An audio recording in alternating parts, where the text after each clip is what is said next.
Welcome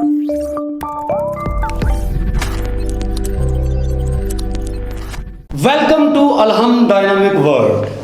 हम करेंगे chapter 3 के टेस्ट की डिस्कशन। ये बताता चलो मैं आपको, ये फर्स्ट हाफ है इसका। पहले पार्ट में हम फर्स्ट 15 क्वेश्चंस को डिस्कस करने जा रहे हैं। तो क्वेश्चन 1 स्टार्ट करते हैं जी।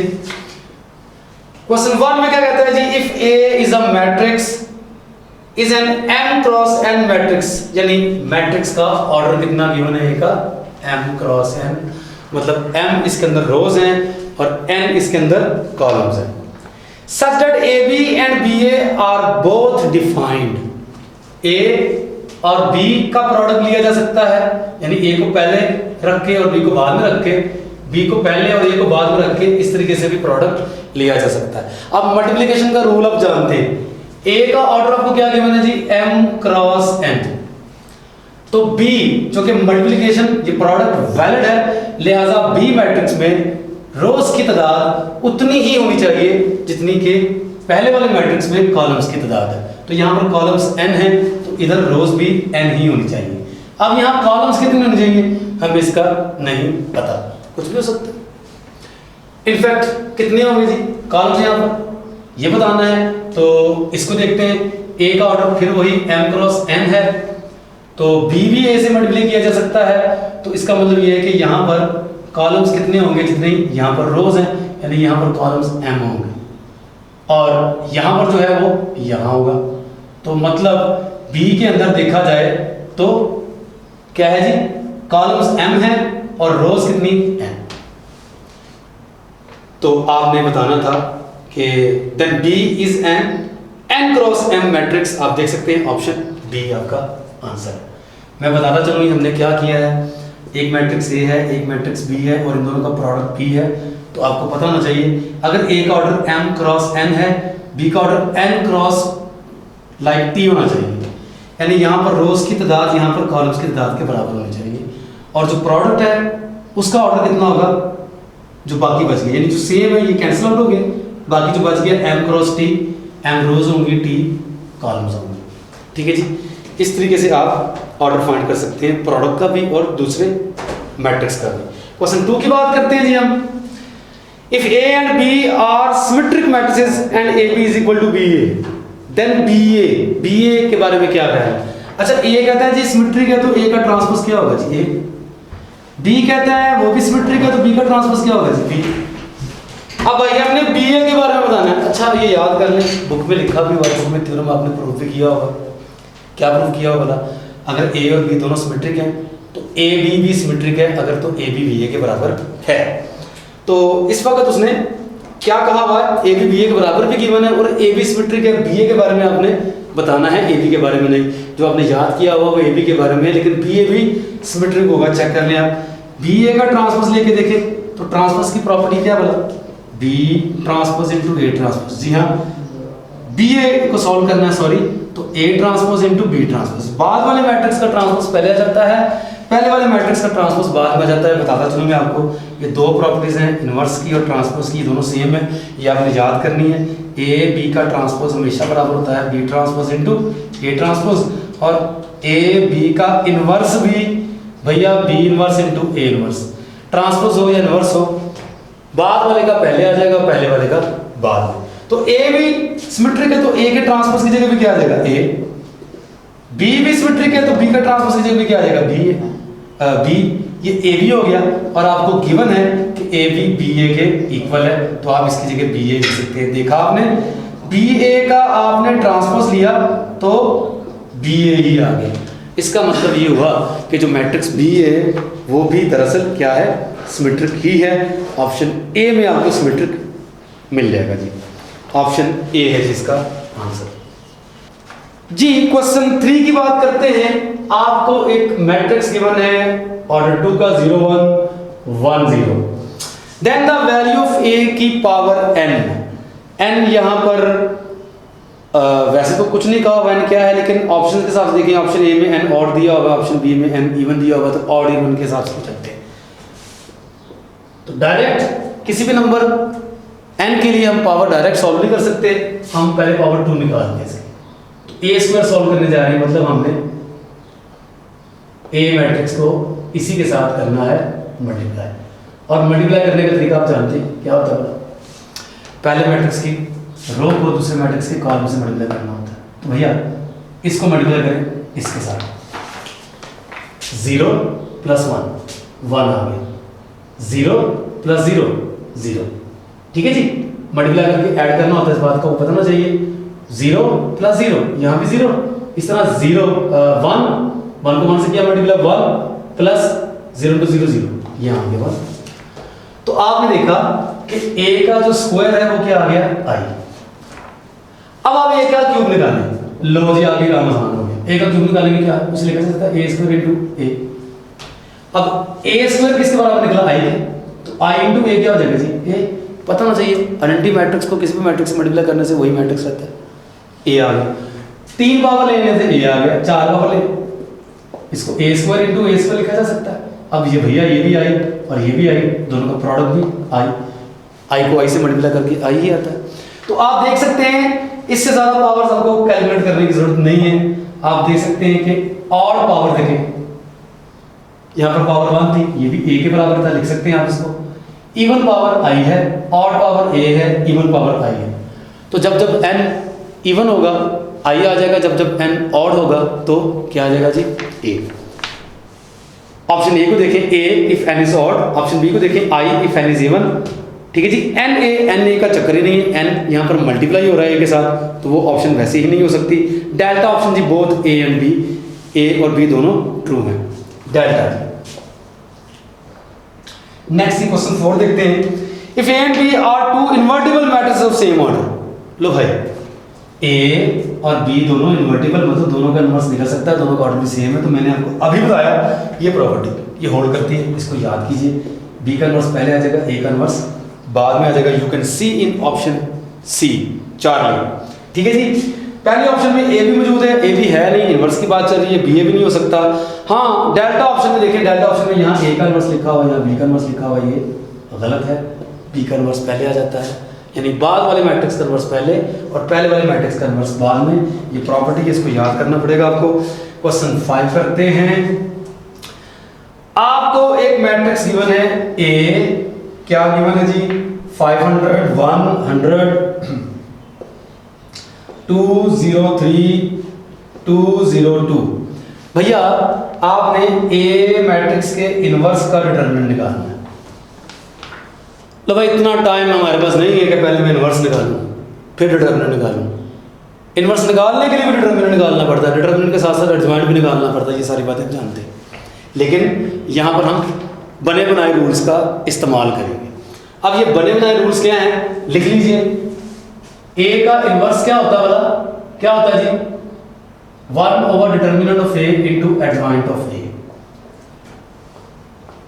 a के इन्वर्स का डिटरमिनेंट याद रखें हमेशा 1 / डिटरमिनेंट ऑफ a होता है। ये सारे रूल्स आप याद करेंगे, आपके बड़े काम आने वाले हैं, ठीक है जी। किसी मैट्रिक्स के एडजॉइंट का डिटरमिनेंट जो होता है वो उसी मैट्रिक्स a के डिटरमिनेंट की पावर उसका ऑर्डर -1 होता है। तो चलिए जी यहां पर हम डिटरमिनेंट फाइंड करने जा रहे हैं a इनवर्स का, तो हम इस प्रॉपर्टी का इस्तेमाल करने जा रहे हैं। ये क्या है जी 1/a का डिटरमिनेंट। तो इनवर्स निकालने की हमें जरूरत नहीं है, तो हमें इसका डिटरमिनेंट निकालना पड़ेगा।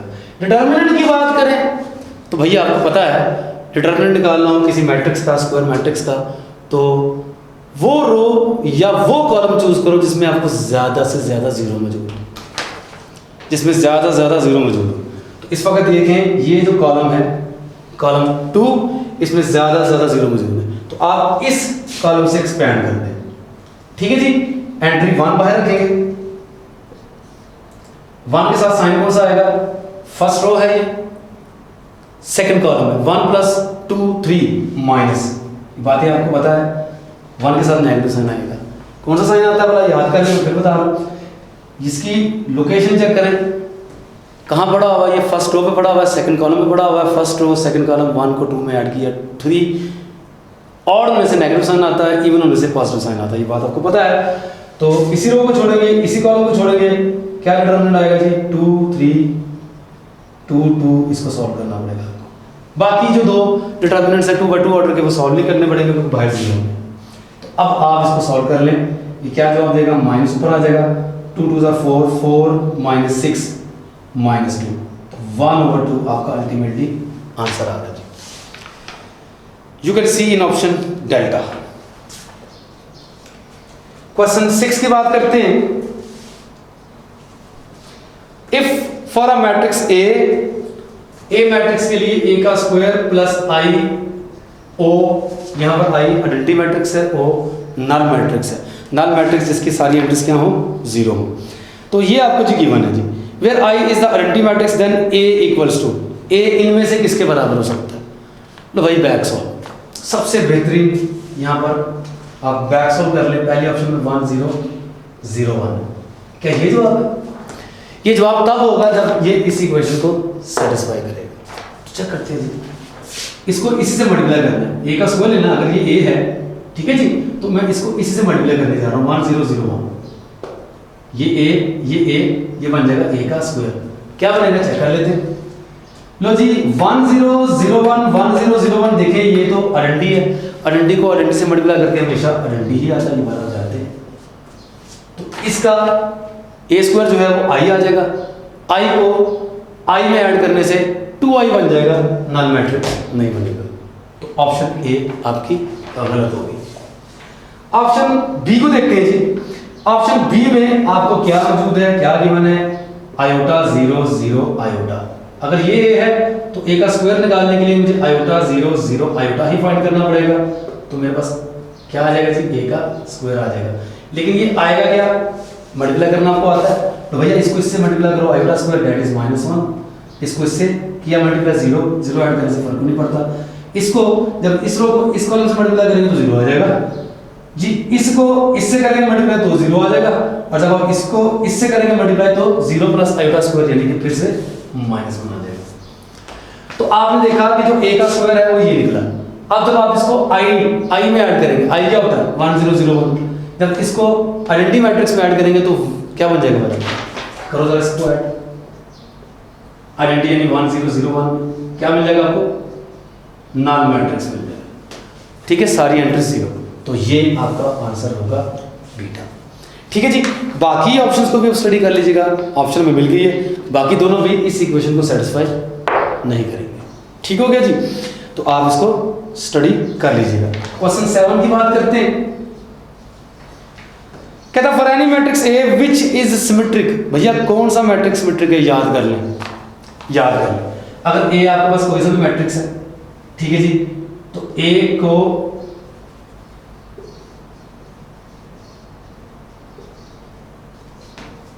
क्या होगा जी, ए को ऐड करेंगे ए के ट्रांसपोज में, ये मैट्रिक्स हमेशा सिमेट्रिक होगा। ए को ए के ट्रांसपोज से मल्टीप्लाई करेंगे तब भी ये मैट्रिक्स हमेशा सिमेट्रिक होगा। ए के ट्रांसपोज को अगर आप ए से मल्टीप्लाई करेंगे ये वाला मैट्रिक्स हमेशा क्या होगा, सिमेट्रिक होगा। ठीक है जी, इस तरह की प्रॉपर्टीज, ढेरों प्रॉपर्टीज आपकी बुक में मौजूद है, आप उन्हें याद करेंगे। स्क्यू सिमेट्रिक मैट्रिक्स कौन सा बनेगा, a माइनस ए का ट्रांसपोज हमेशा स्क्यू सिमेट्रिक होगा। किसी भी स्क्वायर मैट्रिक्स ए के लिए ए ट्रांसपोज माइनस ए देखेंगे तो ये भी क्या होगा, स्क्यू सिमेट्रिक होगा। ठीक है जी, इन बातों का आपको पता होना चाहिए।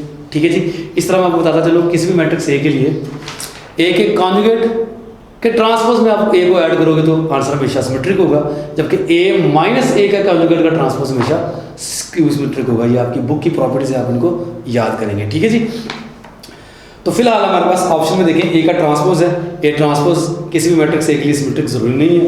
ए प्लस ए का ट्रांसपोज आपकी ऑप्शन में मौजूद है बीटा में, ये हमारी ऑप्शन ठीक है। ए कॉन्जुगेट का ट्रांसपोज लेंगे तो वो जरूरी नहीं है वो सिमेट्रिक है कि नहीं। ठीक है जी, तो इस वक्त हमारे पास बीटा आंसर करेक्ट है जी।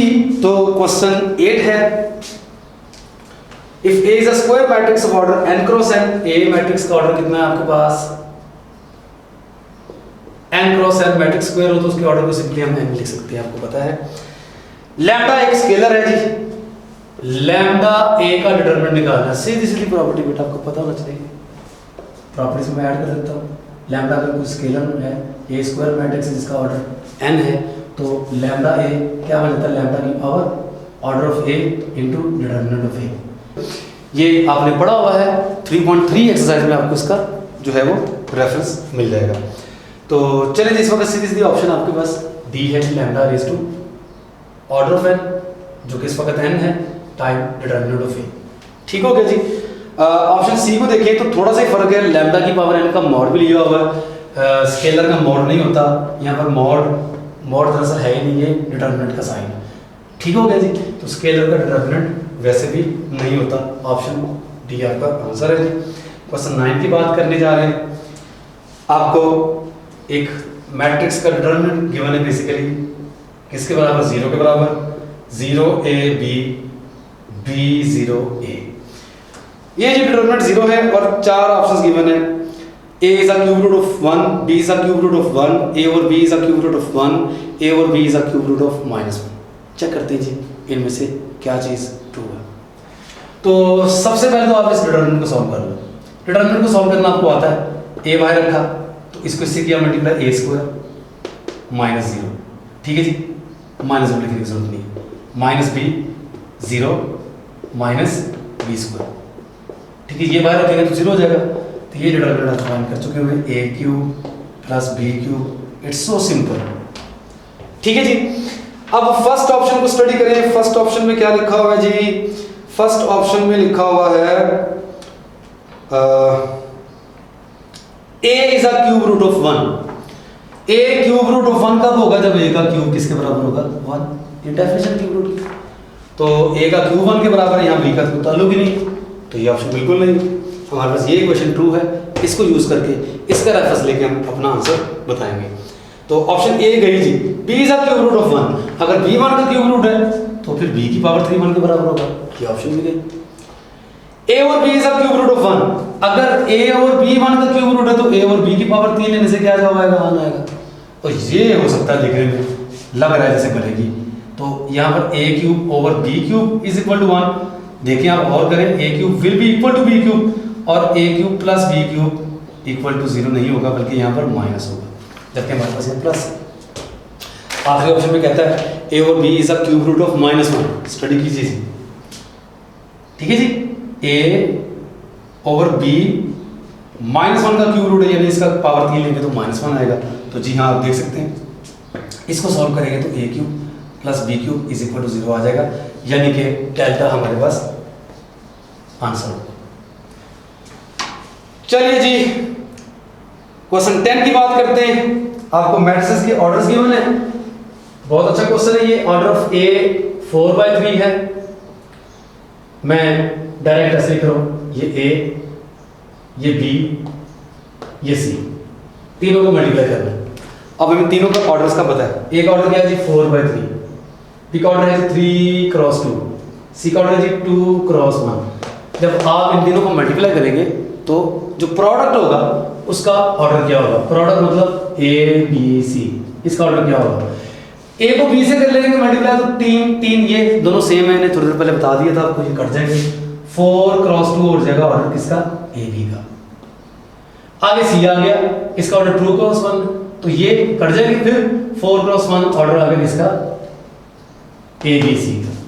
लेकिन हमसे पूछा गया हुआ है ऑर्डर, एक तरह का ऑर्डर पूछा हुआ है, ए बी सी के ट्रांसपोज की बात की जा रही है। तो जब आप ए बी सी का ट्रांसपोज लेंगे उसका ऑर्डर क्या बन जाएगा जी? ट्रांसपोज लेने से रोज और कॉलम्स आपको पता है इंटरचेंज हो जाते हैं।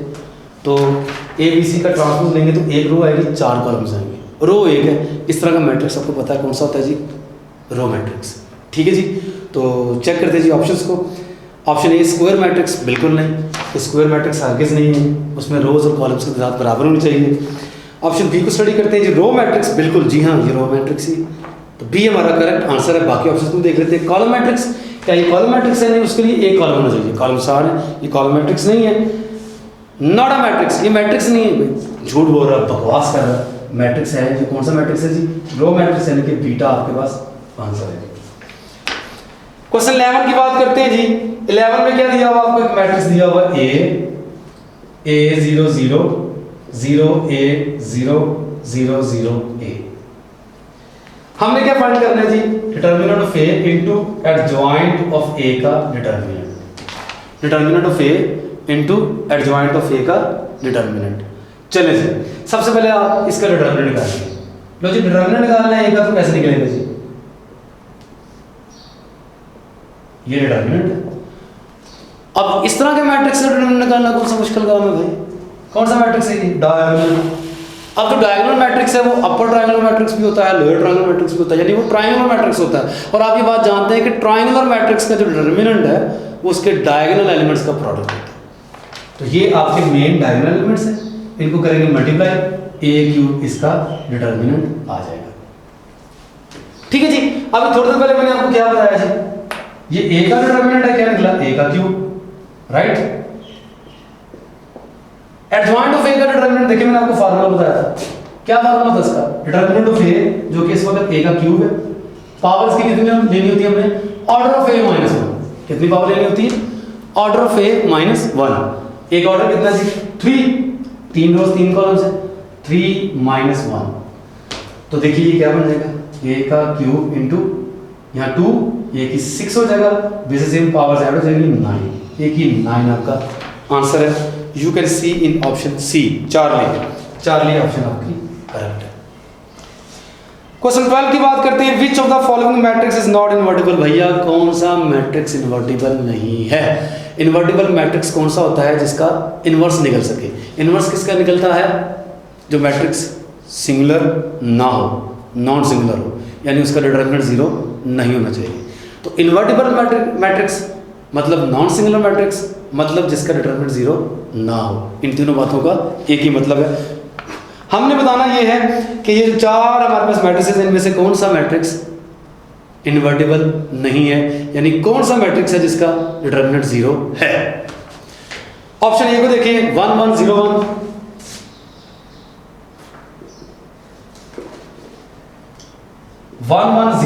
ऑप्शन ए को देखा, इसका डिटरमिनेंट निकाल के चेक कर लें।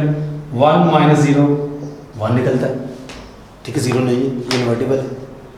ऑप्शन बी एक मैट्रिक्स कौन सा है जी? ऑप्शन बी अभी मैंने थोड़ी देर पहले बताया है, ये भी ट्रायंगुलर मैट्रिक्स है। इसका भी जो डिटरमिनेंट होगा डायगोनल एलिमेंट्स का प्रोडक्ट होगा, 100 आ जाएगा इसका डिटरमिनेंट, ठीक है जी, ये भी 0 नहीं है। ऑप्शन सी को अगर आप और से देखें तो ये 725 730 735 740 745 750 755 760 765 आपके नीचे ऑप्शन नजर आ रही हैं। ऑप्शन सी में देखें, ये जो डायगोनल ये जो मैट्रिक्स है, इस मैट्रिक्स की एंट्रीज को गौर से देखें, 5 5 का डिफरेंस आ रहा है। क्या आ रहा जी? 5 5 का डिफरेंस आ रहा है, यानी डिटरमिनेंट के अंदर जो एंट्रीज है वो एक सीक्वेंस बना रही है। कौन सी सीक्वेंस? एपी। कौन सी सीक्वेंस जी? एपी। तो याद रखें, अगर डिटरमिनेंट के अंदर जो एंट्रीज हैं वो एपी बनाए, ठीक है जी, तो उसका डिटरमिनेंट हमेशा क्या होगा? 0। याद रखें, इंपॉर्टेंट प्रॉपर्टीज है ये। आपने डिटरमिनेंट निकालना है किसी ऐसे मैट्रिक्स का जिसमें जो एंट्रीज हैं वो अरिथमेटिक प्रोग्रेशन बना रही है, ठीक है जी, तो डिटरमिनेंट हमेशा 0 होना है। जैसा कि मैं आपको बताता चलूँ, यहाँ पर मैट्रिक्स था ये वाला 725 730 735 740 745 750 755 760 765। आप देख रहे हैं कि ये क्या बन रहा है? वाला अरिथमेटिक प्रोग्रेशन बन रही है एंट्रीज की 5 5 के डिफरेंस के साथ। इस तरह के मैट्रिक्स का डिटरमिनेंट हमेशा बगैर कैलकुलेट किया बता सकते हैं। क्या होगा जी? 0 होगा। क्या होगा जी? 0 होगा। और मैं आपको बताता चलूं, अगर ज्योमेट्रिक प्रोग्रेशन भी होगी तो भी डिटरमिनेंट क्या मिलने वाला? आपको 0 ही मिलने वाला। ज्योमेट्रिक प्रोग्रेशन एंट्रीज जो हैं डिटरमिनेंट के अंदर वो ज्योमेट्रिक प्रोग्रेशन बनाएंगी तो भी आपको डिटरमिनेंट 0 ही मिलना है, बगैर कैलकुलेट किया बता सकते हैं। इस वक्त जी यहाँ पर आपका आंसर 4 ही है।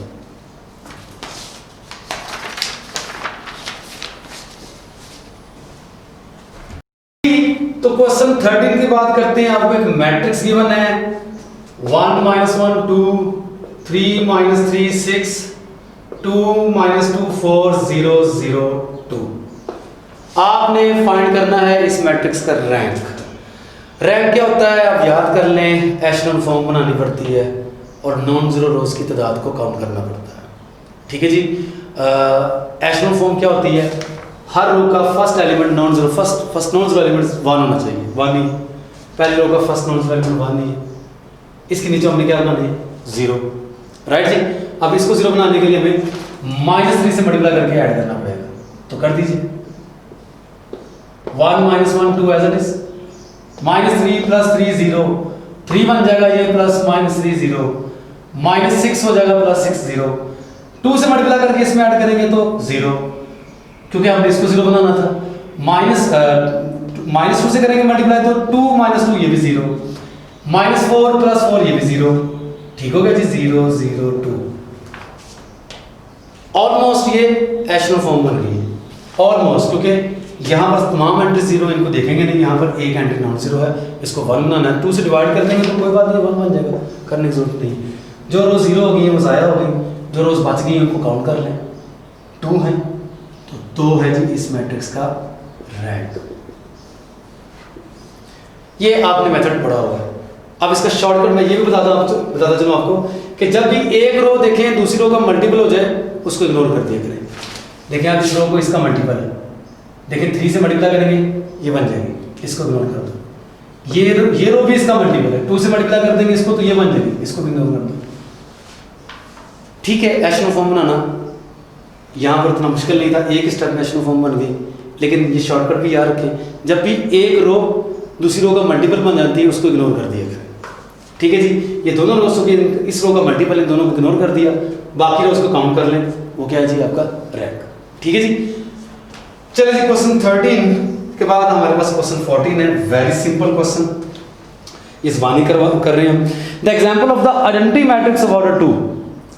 अब आइडेंटिटी मैट्रिक्स ऑफ ऑर्डर 2 है क्या, 1 0 0 1, ये आपको पता है, यानी इनमें से बताना है कौन सा मैट्रिक्स 1 0 0 1 के बराबर है। ठीक है जी, तो सॉल्व करके आपने बता देना है आंसर अपना। पहली ऑप्शन को स्टडी करें तो देखें 2 मैट्रिसेस हैं, फर्स्ट के बाद सेकंड है, तो मैं ये देखिए पहली ऑप्शन को स्टडी कर रहे हैं, सेकंड थीटा है, सेकंड थीटा है, tan थीटा है, यहाँ पर tan थीटा सेकंड थीटा, और इसको ऐड करना है बाय टेंजेंट है, टेंजेंट सेकंड सेकंड टेंजेंट। तो हमने इसको किसके बराबर लेके आना है, आइडेंटिटी मैट्रिक्स ऑफ ऑर्डर 2 यानी 1 0 0 1 के बराबर लेके आना। देख लीजिए, इसको इससे मल्टीप्लाई करना पड़ेगा और इसमें ऐड करना पड़ेगा, second into second second square, tangent into tangent tangent square. भाई जब आप दोनों को ऐड करोगे मैट्रिसेस को तो पूरी कैलकुलेशन करने की जरूरत नहीं है, second square plus tangent square 1 नहीं होता, हाँ second square minus tangent square 1 होता है, तो ये वाली ऑप्शन कभी भी नहीं हो सकती। ठीक हो गया, बगैर पूरी कैलकुलेशंस के आपने डायरेक्ट बता दिया कि ये आंसर हमारा नहीं हो सकता। ऑप्शन ए नहीं है जी, ऑप्शन बी को देखें तो उसमें ऑप्शन बी में यहाँ माइनस का साइन है, ठीक है जी, यहाँ पे माइनस का साइन है, प्लस टेंजेंट है, यहाँ माइनस है और यहाँ माइनस है, सेकंड स्क्वायर, ठीक है जी, यहाँ से माइनस टेंजेंट स्क्वायर, जब इसको इसमें ऐड करोगे secant square minus tangent square, जी हाँ वो होता है 1 आ गया। इसको इससे करेंगे मल्टीप्लाई माइनस सेकंड टेंजेंट, इसको इससे करेंगे सेकंड टेंजेंट, दोनों को ऐड करके 0। ऐसे आप यहाँ पर भी देख सकते हैं 0 बनेगा और यहाँ पर भी second square minus tangent square 1 ही बनेगा। तो सिंपल सी कैलकुलेशंस है, आपके पास आंसर मिल रहा है आपको बीटा, बीटा आपका आंसर है जी। ठीक हो गया जी। क्वेश्चन 15 की बात करते हैं, बहुत इंटरेस्टिंग क्वेश्चन। इसमें आपको एक मैट्रिक्स गिवन है x, उसका आपने निकालना डिटरमिनेंट, वेरी सिंपल। x का डिटरमिनेंट निकालना है, वो क्या होगा जी, log p of p log with base p of q। लो भैया log with base q of p है यहाँ पर और log with base q of q है यहाँ पर, ये सॉल्व करना है डिटरमिनेंट। सबसे पहली बात आपको पता है कि जिस नंबर का log लिया जा रहा है अगर बेस भी वही हो तो आंसर हमेशा 1 होता है। p का log p बेस के साथ इसका आंसर 1, q का बेस q log के साथ इसका आंसर 1।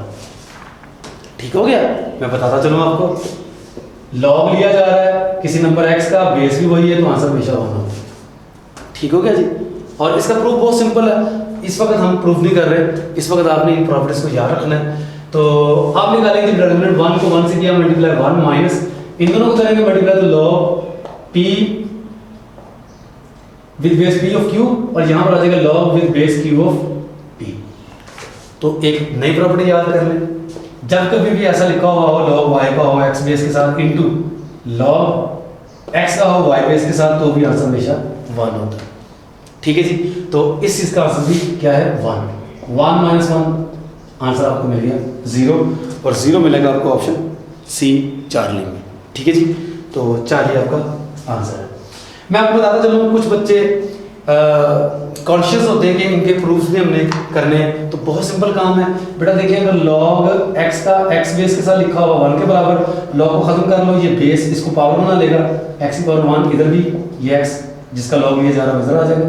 तो x is equal to x, क्या है जी, x is equal to x है, ये बात बिल्कुल ठीक है, x x के बराबर ही होता है, लिहाजा log with base x of x हमेशा 1 के बराबर होता है। ठीक हो गया जी। तो इसको प्रूव करने के लिए बहुत सिंपल सी, देखें ये पहला नंबर ऐसे करेंगे log y with base x के साथ, और यहाँ पर आप क्या करें, आपको पता है क्या करना पड़ता है, जब भी ऊपर log x का नीचे बेस y है, आप इसको 2 log में कन्वर्ट कर सकते हैं, बेस सेम कर लें। यानी अगर मैं ये बेस यहाँ लिखूं, यही बेस यहाँ लिखूं, या अगर मैं यहाँ पर बेस x कर दूं, इधर भी बेस x कर दूं, तो x यहाँ आ जाएगा और y नीचे आ जाएगा। ये log की फोर्थ प्रॉपर्टी अपने मैट्रिक में पड़ी हुई है। ठीक है, इसमें हम अपने लॉगरिथम को अपनी मर्जी की बेस में कन्वर्ट कर सकते हैं। क्या है प्रॉपर्टी, मैं लिख भी देता हूँ आपको, log of x with base y, आप अपनी मर्जी की बेस चूज कर लें, लाइक a, नीचे भी log a, ऊपर x आ जाएगा, नीचे ये वाली बेस आ जाएगी। तो वही काम मैंने यहाँ पर किया, मैंने अपनी मर्जी की बेस ली x, ऊपर किसका log लिया जा रहा था, x का, ये ऊपर आ गया, बेस y थी वो नीचे आ गई। तो आप देख सकते हैं ये कैंसिल आउट हो गया, और यहाँ पर क्या बचा, log with base x of x, ये भी किसके बराबर है, मैंने आपको बता दिया था, ये भी 1 के बराबर है। तो सिंपल ये प्रॉपर्टी याद कर लें, log of y with base x into log of x with base y, property यानी जिसका log लिया जा रहा है और जो बेस है ये इंटरचेंज हो, 2 log मल्टीप्लाई हो, तो आंसर हमेशा 1 होता है। इस चीज़ को आप याद रखेंगे। ये था जी आपका क्वेश्चन 15 जिसका आंसर चार्ली आपको मिल गया था, और अगले जो 15 क्वेश्चन हैं हम अगले पार्ट में करेंगे। ठीक है जी, तब तक के लिए अपना ख्याल रखिएगा।